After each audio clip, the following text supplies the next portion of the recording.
This is Guitar Business Radio, the podcast for the business of guitar. No reviews, no demos, no idle chatter, just useful dialogue and information to help you get the most out of your guitar-related business. Whether you're a guitar builder or a guitar player or just something in between, this is for you. Now, here's your host. Oh, wait, it's me, Jeffrey D. Brown. So let's get to it. This is the only dedicated guitar-centric business media outlet of its kind. Welcome to episode 17 of Guitar Business Radio. We have a great show for you today, especially if you're a fan of jazz guitar. We'll be joined momentarily by Howard Paul, who is not only an accomplished and well-respected jazz guitarist who still does about 200 gigs a year, but that's on top of being the full-time CEO of the internationally renowned guitar maker Benedetto Guitars. So keep your headphones on. Now, as usual, there are always new things and changes happening around GBR, and like I've said many times already, we'll always keep you in the loop on this stuff because we're a work in process, probably always will be. So first of all, we're now officially coming to you from Newport Beach, California, and we have a brand new GBR hotline phone number to share with you. And man, it's a good one. Here we go. 888-777-2404. I got to say it one more time. 888-777-2404.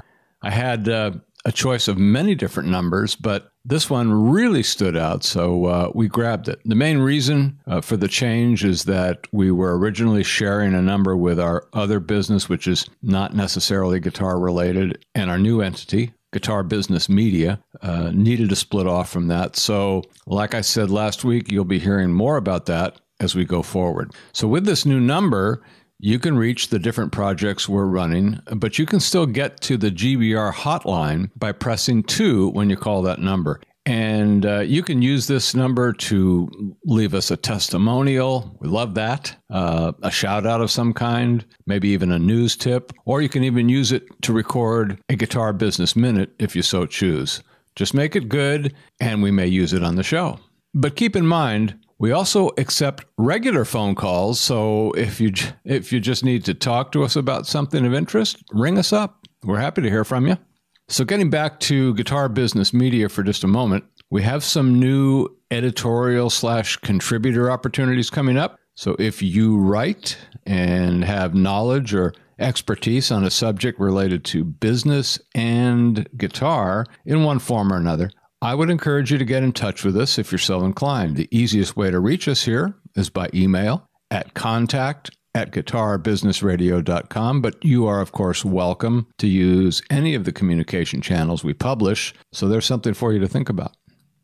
You know, I've talked a lot in the value shot at the end of the show about being in touch with your market, which we might also refer to in our case as our audience, but it's basically the same in my view. And it's important to get feedback so you know how the market sees your product or service. And the benefits of this should be obvious. So once again, I want to encourage all of you, even though I know it will be a tiny, tiny percentage ultimately, but we'd like you to tell us what you like about the show and what you'd like to see more of. At the same time, while I'm not very interested in so-called constructive criticism, which, by the way, I covered many episodes ago in the value shot, we are just as interested in what you're not interested in or any other positive input that we can use to make the show more responsive to your particular interests. So I realize that this does take a little bit of effort, but I can assure you that it's both helpful to us and very much appreciated. So take the moment. Finally, as a fairly new show, although we're about 4 months into it, 17 episodes, we depend primarily on paid promotion and crowdsourcing to continue the audience growth that we've been experiencing, which has been terrific. So if you like what we're doing, we hope you'll tell your interested friends about GBR through social media or by any other means. And again, we appreciate your interest and support. Now for something of more epic proportions.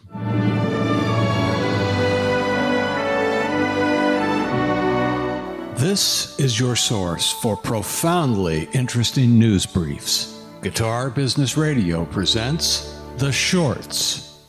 Okay, I want to take a few moments today to relate a rather inspiring story about a guitar player who we've worked with for several years at Guitar PR. His name is Ian C. Bouras. He's a New York-based guitarist that enjoyed a very busy career playing regularly in the area and was envisioning a long and healthy career as a player. Then, as if out of nowhere, one day he noticed he was having some difficulty playing the guitar. If you're a player, just imagine how that alone might feel. But let's go a step further and imagine this. You decide to go to the doctor to find out what's going on, and after some rigorous testing, you're given the news that you have a rare progressive neurological condition called ataxia. Now, the Mayo Clinic explains ataxia this way. It's a lack of muscle control or coordination of voluntary movements such as walking or picking up objects. It's a sign of an underlying condition, and ataxia can affect various movements, creating difficulties with speech, eye movement, swallowing, and more. And yes, that includes playing the guitar. So think about where you would go with this. Scary, isn't it? Yeah, but here's where the story takes a positive turn. Ataxia has changed Ian Bouras's life for sure. He had a choice to give up on his guitar playing or adapt to life's changing circumstances, which, by the way, are changing for all of us all the time. His choice was the positive one, adapt. And he has adapted by changing and evolving his playing style and music to be in concert with his changing condition. The result has been an entirely new career based on new music recordings and performances using a variety of tools, including live looping. Now, I first met Ian about 3 years ago and was really amazed and inspired by his story. He's written a piece about himself that appears on the National Ataxia Foundation's website, and I'd like to quote some of that here. He says, "Strangely, life before ataxia felt very guided, as I always felt there were certain paths we are expected to take. With ataxia, I feel less stressed about following an expected path, as I'm now in uncharted waters. I'm inspired a lot by nature. I'm also very inspired by my emotions, many of which relate to ataxia. There aren't many people that can share those feelings, and I think that's something that makes anyone with ataxia incredibly unique. I've always wanted to make an impact, and now I can do this by finding ways to continue to play the guitar, to show that whatever hinders you can also make you stronger. Ataxia is an opportunity to be an innovator and travel on paths less traveled. It's simply a roadblock to find your way around, which can allow you to do things that have never been done before." Well, you know, it's hard not to be inspired by this story. Obviously, there are many stories like this out there, but the big message we can all take away from it is really simple. We can all choose to make the best of each day we have. Why would we want to do anything but that? Now, I've posted some links about Ian in the Shorts section on the GBR website at guitarbusinessradio.com. Just click on the Shorts under the Episodes tab. And now, for the big moment you've been waiting for.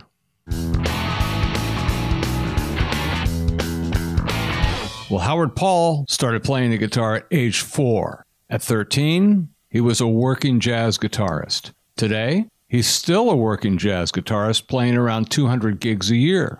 But wait, there's more. He has a day job, and it's a big one. He's the CEO of one of the most highly respected guitar builders in the industry, Benedetto Guitars. He has a long history with the company and its founder, Bob Benedetto, and he'll explain all of this as Howard Paul joins us right here and right now.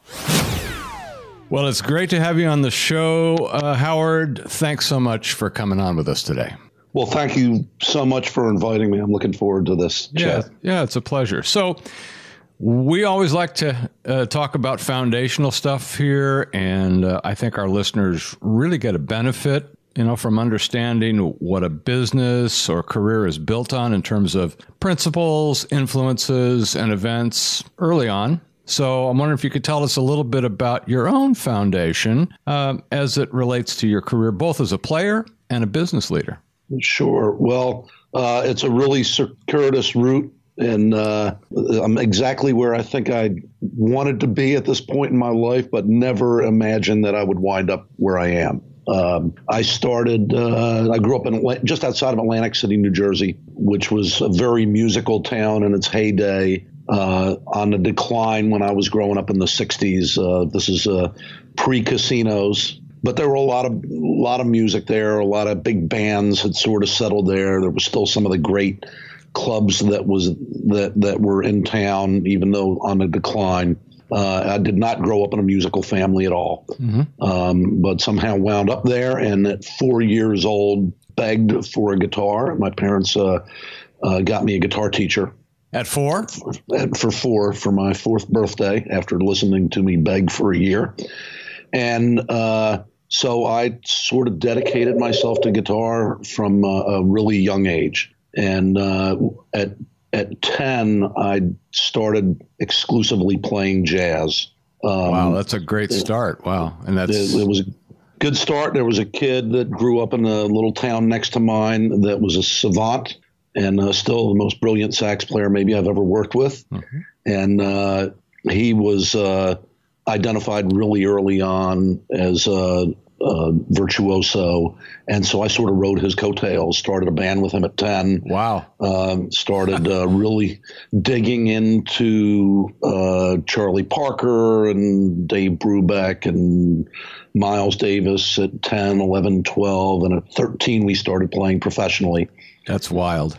And so I did that all the way through age 26 with a break to go to college. To study anything but music. My degree's in political science and history, but I wound up gigging my way through college and wound up back in Atlantic City playing again, mostly full-time and teaching from the age of about 24 until I was 26 years old. And then I decided I probably wasn't going to live to see 30 as a jazz guitarist. So I enlisted in the Army to get away from music industry. And wound up miraculously, considering I had no military background and no military family background, and I was a 4-pack a day, heavy drinking jazz guitar player at 26. Somehow I managed to get accepted into and completing officer candidate school, and spent the next 10 years as an Army officer. Wow, that's amazing. Focusing on logistics. Tours of Desert Storm and Somalia. I was 3 years in Europe. I was a war plans officer at the Army level. But I continued to play guitar everywhere there was an opportunity. So you had a guitar with you the whole time? Everywhere but Somalia. And even in Somalia, there was a tugboat captain that operated he was sort of the harbor pilot for the port of Mogadishu. And he knew I was a guitar player, so he would let me visit him in the port and practice guitar a couple times a week in the safety of his tugboat. Wow. So I never was that far away from it. And eventually I left the military, married my wife in Savannah when I was stationed there, and decided to leave active duty in 1996. And now you're in your late 30s or so, or is that about? Now I'm 36 years old, right. And it was during the run-up to the Olympics. So my last duty station was in Atlanta at the 3rd Army headquarters, Fort McPherson. A lot of military people were getting out to run the Olympics, so I got hired as the venue logistics transportation manager for the yachting venue in Savannah, where it so happened I already had settled, and moved to Savannah. Did that for a couple months and started really digging into playing guitar again, nearly full time. I needed some kind of day job, and I was hired by a steel distribution corporation that was based in Savannah. They hired me as a logistics guy, which was my military background. Over the next 10 years, I rose up to be number 2 guy in the corporation. Wow. But I also began playing guitar again about 150 to 200 dates a year.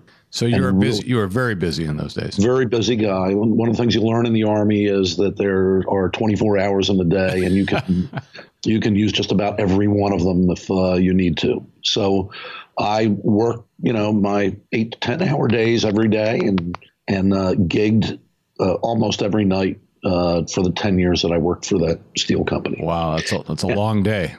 And that reintroduced me into the jazz guitar community, gave me the income that I needed to be able to order my first custom-made instrument. And eventually that led to becoming close friends and eventually business partners with Bob Benedetto. Wow. That's really an amazing background. And I think that was one of the things that I thought would be interesting, to bring you on the show, because you have that diverse background, and that's quite a foundation, which kind of leads me into my next topic here. And I'm going to talk a little bit about Benedetto. And I think you'd probably agree with me that there's really few serious guitar players out there that are not familiar with the name Benedetto. So I'm wondering now, you hinted at that a little bit. Maybe you can give us a little background of how you got connected with Bob, and assuming you were playing those guitars at the time, and how did that evolve?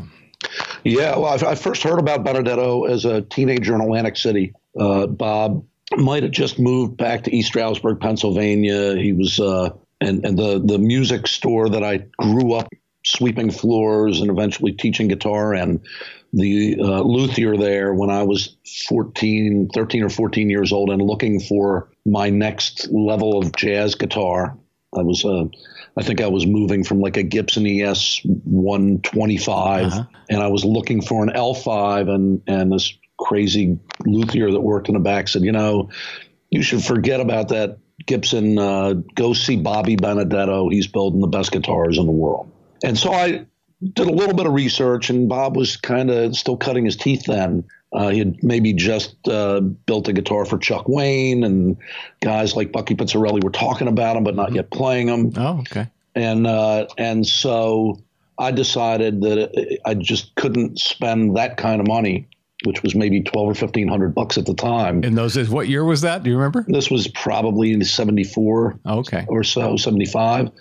$1,500 to $2,000 when it was quite a bit in those days. It was a lot of money, and I knew that I could, grab a guitar to take a bus, which I used to be able to do back in those days, up to New York City, go to 48th Street, and trade guitars and a little bit of cash and get a vintage L5 in good condition. And so that's what I wound up doing.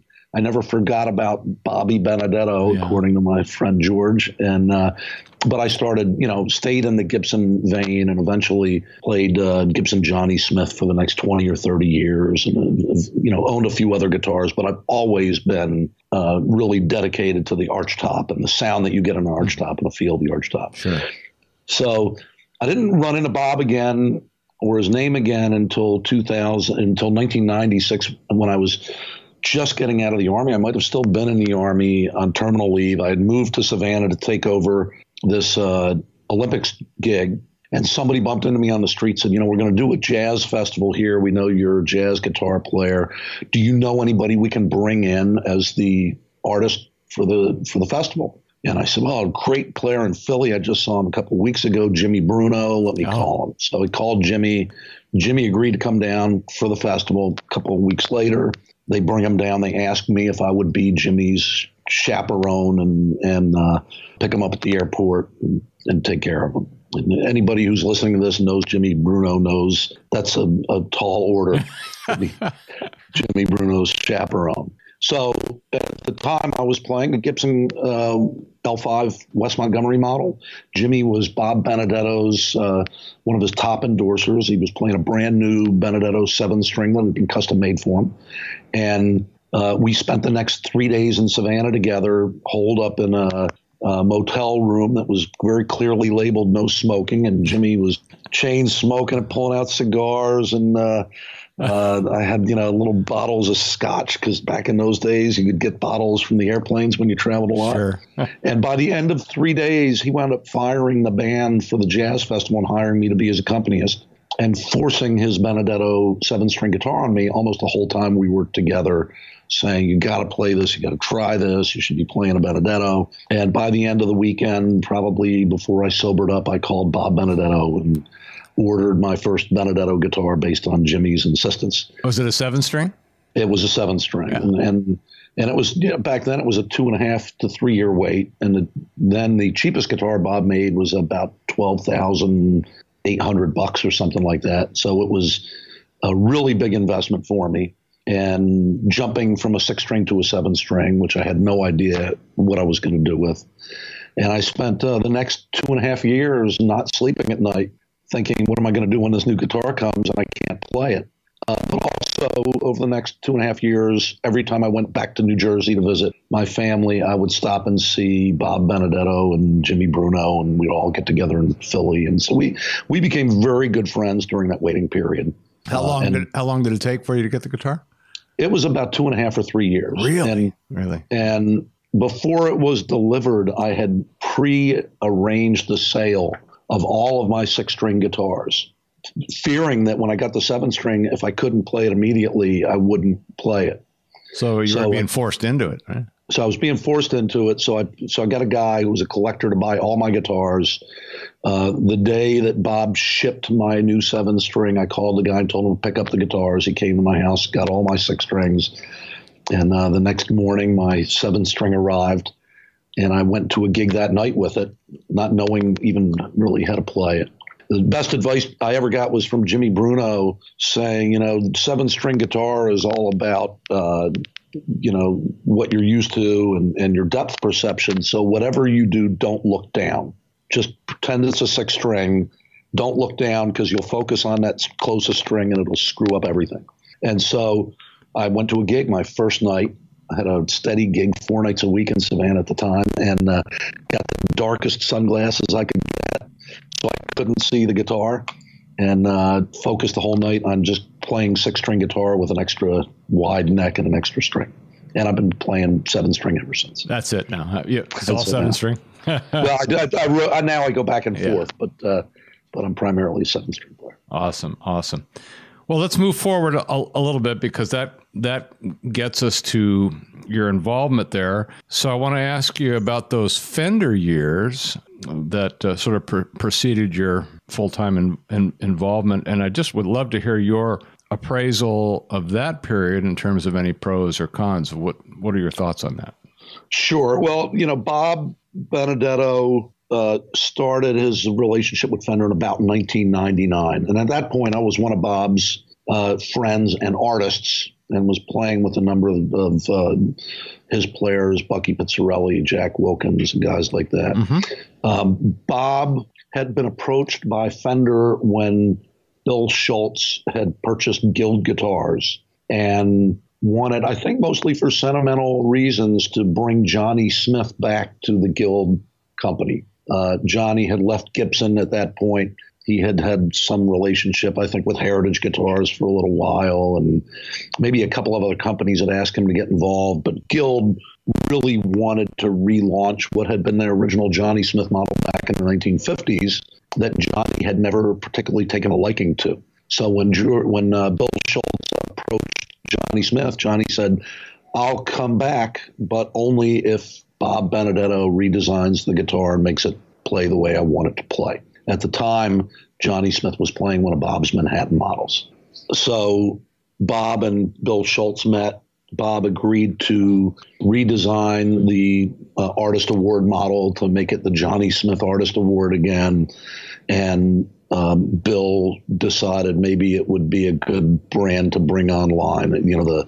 They had been at kind of the end of production of the D'Acquisto Fender models. Jimmy D'Acquisto had passed away a couple of years earlier. The relationship with the family probably was not great. Mm-hmm.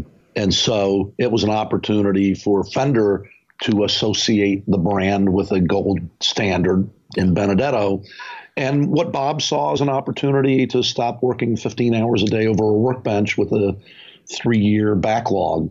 Right. And so they entered into an agreement, and the agreement was essentially, it was Bob's design. It was Bob's toolings and fixtures. He would train the staff and supervise the end product, and he had final approval for any guitar that left Fender. And they originally started the project in Nashville, and then they moved it to the Corona plant. and Bob and I were friends and associates during that time period, but me from a player's perspective, not working for him. And, I think the whole time, Bob really enjoyed the association, but the travel was tough. He was living in Riverview, Florida, near Tampa. He would fly 1 week a month out to Corona. They would pay him a per diem, and I think be in an arrangement for some percentage of the guitars that were completed. And it felt pretty good, but there were some problems inherent in a big company like Fender trying to brand and distribute a boutique guitar like a Benedetto. So all the Benedettos in that period of time were coming from Fender? All except prototypes. Okay. And any guitar that Bob had already had an agreement to build for somebody. Sure. So there are a handful of Benedettos during that period that Bob built for friends. Mm-hmm. But everything else came from the Fender shop. And Fender had some great artisans that worked for him. Evan Ellis starting out in the Nashville shop. And when Fender moved to Corona, I think Stephen Anderson, is that right? Took over production and oversight in their custom shop. He's still there today. And we eventually, of course, hired Evan Ellis to work for us in Savannah, where he stayed for a couple of years. But it was a good relationship, but it was also at a really tumultuous time in the music industry. Fender was trying to develop an IPO. The bigger manufacturing companies, Fender, Taylor, Gibson, were all building additional plants. It was the true advent of online sales. It was the expansion of big box stores, everything from, with the exception of the tech crash in 2001, everything was absolutely full-born music manufacturing and the new model for selling musical instruments. Yeah. So it looked like really good times for the manufacturers. Turned out to be really bad times for retailers. Mm-hmm. And really what eventually led to the crash in 2008. But even before they got there, I think Bob Benedetto realized that to maintain the boutique status of the company with a growing entity like Fender was going to be impossible to do. Mm. And so he saw his relevance kind of changing as the company grew bigger and bigger. And so that kind of led to the end of it. In 2006, Bob contacted me, or late 2005, and said, and at that point, Fender had moved his manufacturing a couple times. They had moved from Nashville to Corona. They had moved from Corona into a group that was doing other custom shop instruments. And then they had just bought Tacoma, and I think they were in the process of getting ready to relocate Benedetto and maybe Guild and other companies to this new factory that they had bought. And Bob just felt like he was getting lost in the shuffle of this big company that was growing a lot bigger. And so he contacted me and he said, I think I'm at a point where I can either take my brand back or kind of lose control of what the brand will become one day, with Fender growing bigger and bigger. And so he asked if I would be interested in helping him recoup the name and build a company for him. So that kind of leads me to my next angle, and this. So the Fender era is ending, and this new era begins. So now I'm going to ask you to kind of walk us through that a little bit and explain kind of how you viewed the business proposition going into it. And or did you think about that? I mean, were you looking at it from the standpoint of how's this all going to work and that sort of thing? It was purely a passionate decision for me. Okay. And I do want to say, to Fender's credit, the instruments they made were excellent. The ability for Bob to separate from the company was a very clean and amicable divorce on both sides, I think. Bob was essentially able to walk away with his brand and his designs with very little issues from Fender. And the guitars that Fender built during that period were excellent instruments. But Bob didn't have constant control over them And as a result, they were probably really, really expensive for Fender to build, Sure. knowing that Bob would come there every third week and potentially reject a lot of material, send it back for rework. So they probably didn't have the same kind of margins. Probably did not have the same kind of margins. And they were trying to get, retail music stores to buy very, very expensive jazz guitars as part of a Fender product line. And, a lot of those retail stores wanted none of it. So, do you remember what Fender was selling that line for? Price range? Yeah. In fact, their retail prices were even higher than my current retail prices in many cases. Wow. Because they were selling wholesale. Oh, sure. Retail stores and distributors. And so a Fender Manhattan or Fender Manhattan, a Benedetto Manhattan model made at the Fender Custom Shop had a retail price of $24,000. Wow. Yeah. Which is about what Bob would have been charging for it had he continued to make 12 a year or whatever he could make a year. But now all of a sudden there's a large volume potentially coming from the company at $24,000 retail. And so the wholesale mark was, probably 50% out of getting into Fender's business. So they're selling them at half of what the retail price was, and then asking their retail stores not to discount them below, a 20% map or whatever it might have been. So that's part of the whole problem with the game of manufacturing in the current retail distribution environment that the industry's in. The number that you place on your manufacturer suggested retail price bears no reality to the value of the instrument. The value of the instrument is how much margin a retailer can make on it above wholesale pricing. Right. And so what we did was, for a short time after we built this new workshop in Savannah, was to keep most of Fender's customers, add some new retailers back into the mix, keep that retail wholesale relationship. And that, of course, came crashing down during the recession when those retailers couldn't finance their purchases anymore.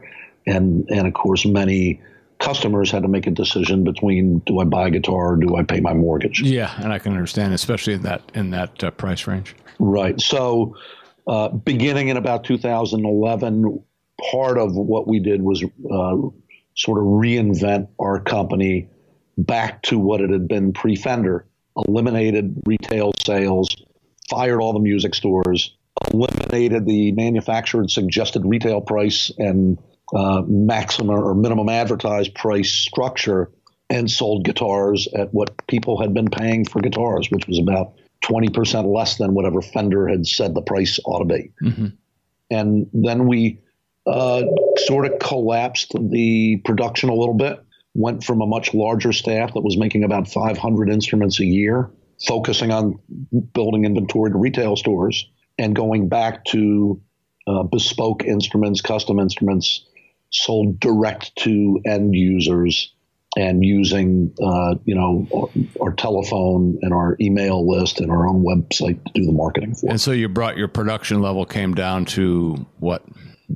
Today we're at about 120 a year. At one point we were maybe 80 a year after the crash. And of course our staff went from 22 to maybe 4 or 5 paid employees at one point. Bob and I worked for free for a while until we could get everything back on our feet and hire employees back. So today we have about a dozen employees. 8 of them are very, very talented luthiers. And then I have a small front office staff that handles bookkeeping, marketing, and sales. And marketing and sales here are part-time positions. I handle most of the direct sales myself with some assistance, and the marketing is kind of a cooperative effort between our staff. So you're really a hands-on CEO. In every respect. Well, let's, I want to shift a little bit here, because we all know that you're a very accomplished and still very active player in addition to being the CEO. So I'm wondering how you balance that, and does that work to your advantage from the business perspective? I don't know how else I could do this. Frankly, the company is so much a part of being a musician, and the music is so much a part of running a company like this.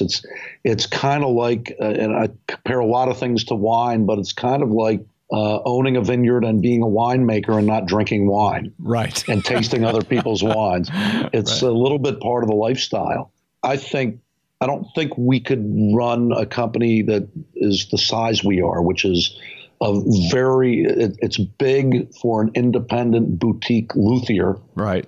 Certainly. But it's tiny compared to any manufacturers out there that have the international sales and reputation that we have as a company. So the way we market is through having some of the top artists in the world play our guitars on stage, and have many of the top faculty members in jazz programs around the country have a Benedetto in their hand when they're teaching. And I'm the bridge between those two avenues. I still gig about 200 nights a year. Wow. About a third of that is on the road, and some of it's playing at Berkeley or Juilliard, doing master classes or concerts with faculty members. A lot of it's doing club dates. Some of it's doing jazz festivals. Some of it's doing recording. A good portion of it is with other guitarists. And everywhere I go and travel to play, I'm promoting the Benedetto brand. It's just, it's everything about who we are as a company is to cater to people who love jazz guitar and ought to know and hear what a jazz guitar is supposed to sound like. So you've really stated it really well. You really integrate, you've related the integration of doing what you love to do on both ends of it. It's really, combining both aspects of it to be an advantage from the business standpoint. And but you must be pretty energetic. I mean, those are long days, aren't they? Every day. Yesterday I worked from 8 a.m. to about 5 p.m. and then drove an hour to a gig and played from 7 to 10 p.m.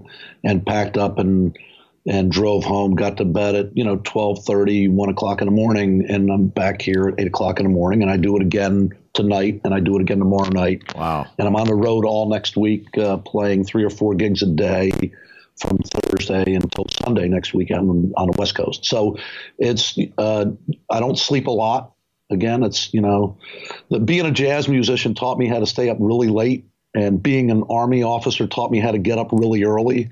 And I've never been able to shake either one of those habits, I guess. So, now, you said you're going to be on the West Coast next week. Where at? I'll be in Northern California. Okay. Playing private gigs near the Russian River. All right. I'm in the south side of the state down here. So, but obviously if you're ever in this area, then I will come and look you up. Well, look, it's been more than a decade or so since you've been running Benedetto. And I want to ask you, as you look back, is there anything you should have done different or done more of or less of? Anything you can think of? I love where the company is today.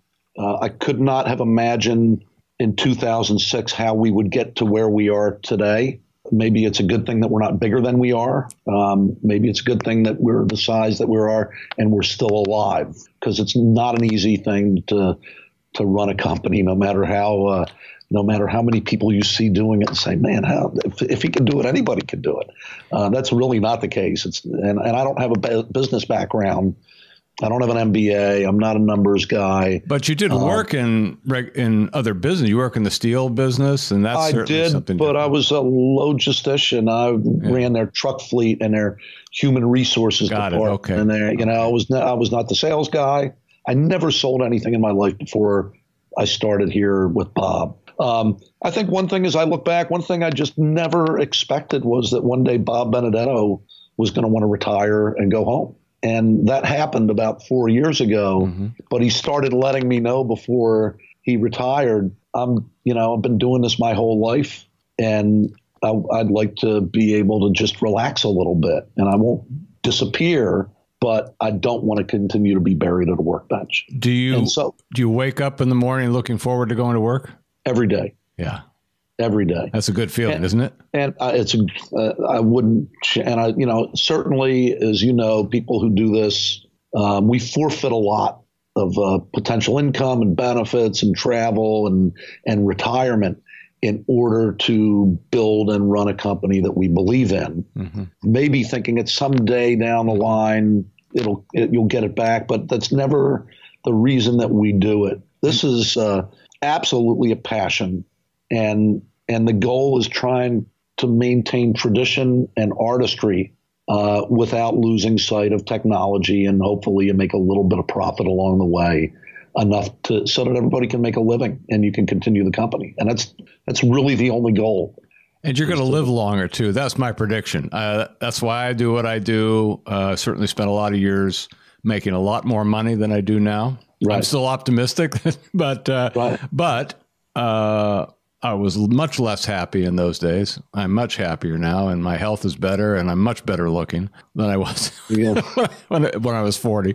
So I'm good with that. Well, let's kind of wrap it up. I always like to close our interviews with some perspective. So maybe you can give us your broad stroke view of the industry today. Where you think it's going, and what do you think the future holds for Benedetto? So it's kind of a big question. I'll let you take it anywhere you want to go. Sure.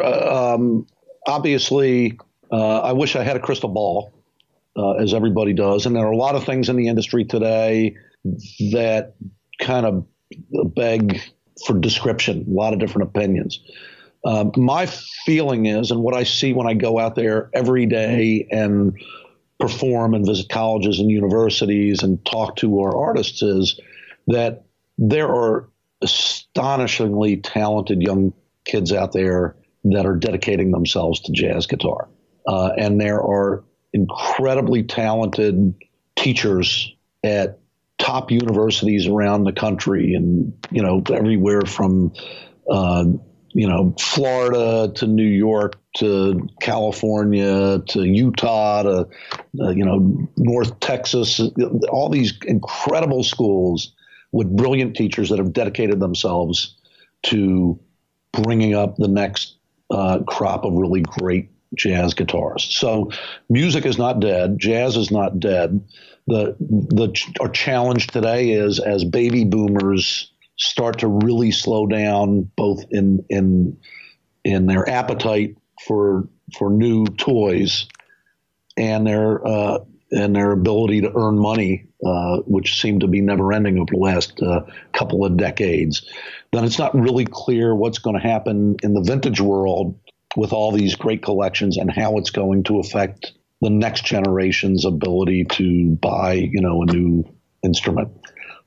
For us, the goal is not changing. It's to build the very finest instrument without any compromise and give both hobbyists and professionals kind of the ultimate instrument to be able to execute their craft. And as long as we don't get too big an appetite, companies like ours are going to be here and should be here for another 100 years, long beyond my days with the company.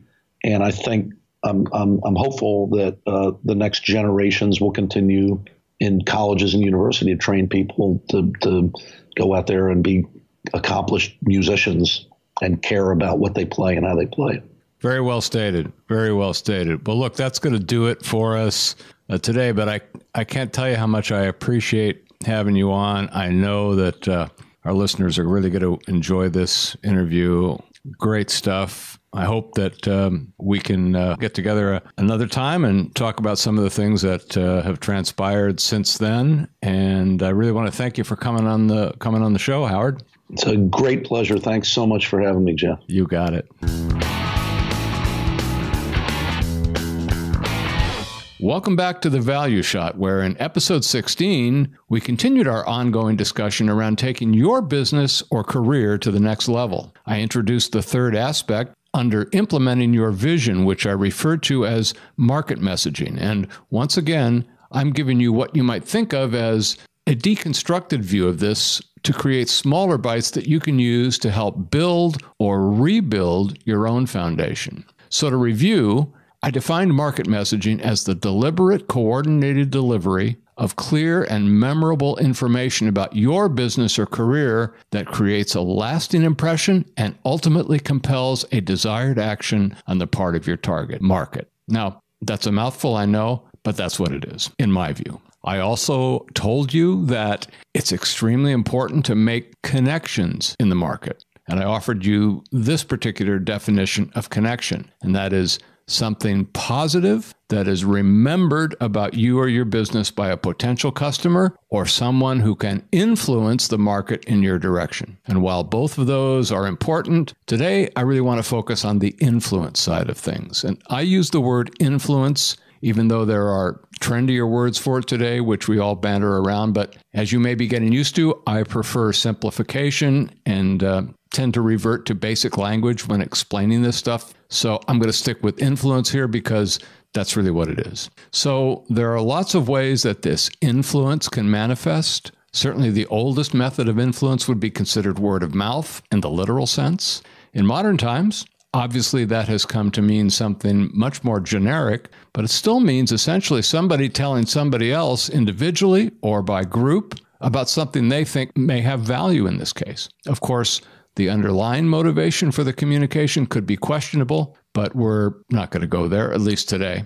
But I think we all understand the power of word of mouth in that generic sense. The challenge for anybody looking to boost their business or career through word of mouth is how to make that natural process work in their favor. And again, the answer is, I think as some people would say, just too simple, which by the way is a good thing. And that is, you have to make it happen. You have to make it happen. So we're going to explore this process in more depth over more than one episode. And today, I'm going to expound just a bit on one of the ways we can encourage this word of mouth activity. And that's with an age-old tool that is still relevant and used today. And yep, you guessed it, it's called a press release. And before you yawn, let me just say that while press releases are an old concept, that doesn't mean they're still used the same way that they always were. They're not. One of the main differences with today's press releases has to do with the deployment aspect, which is essentially getting it out there.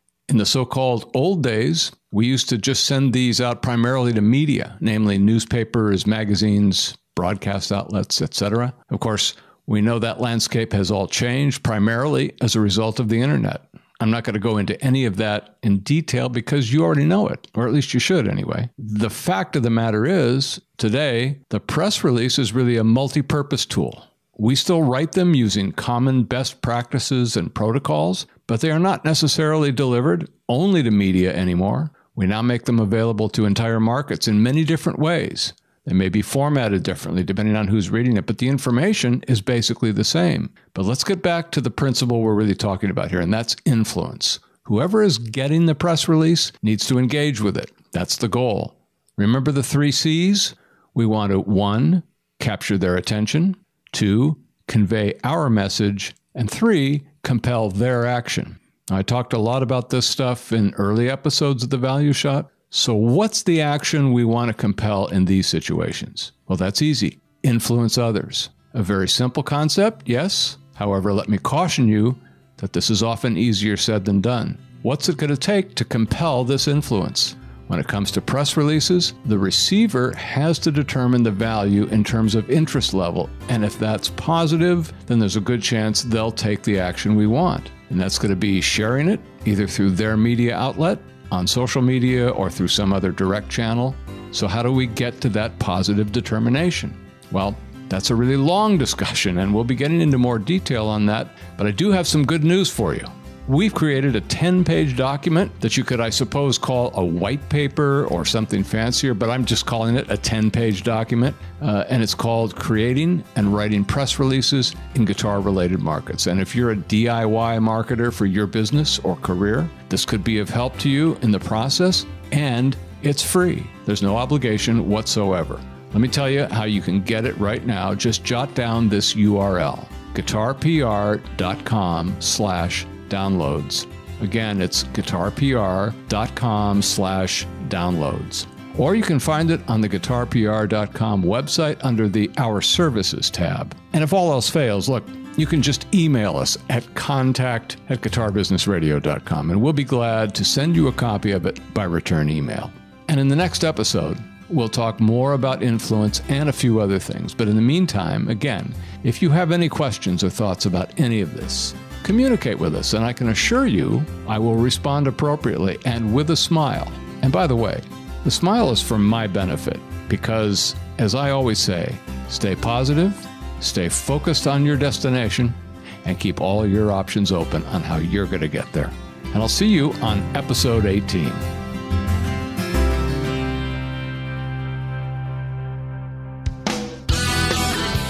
And that's it for this episode of Guitar Business Radio. Thanks for being with us. You can stay tuned and stay in touch at guitarbusinessradio.com.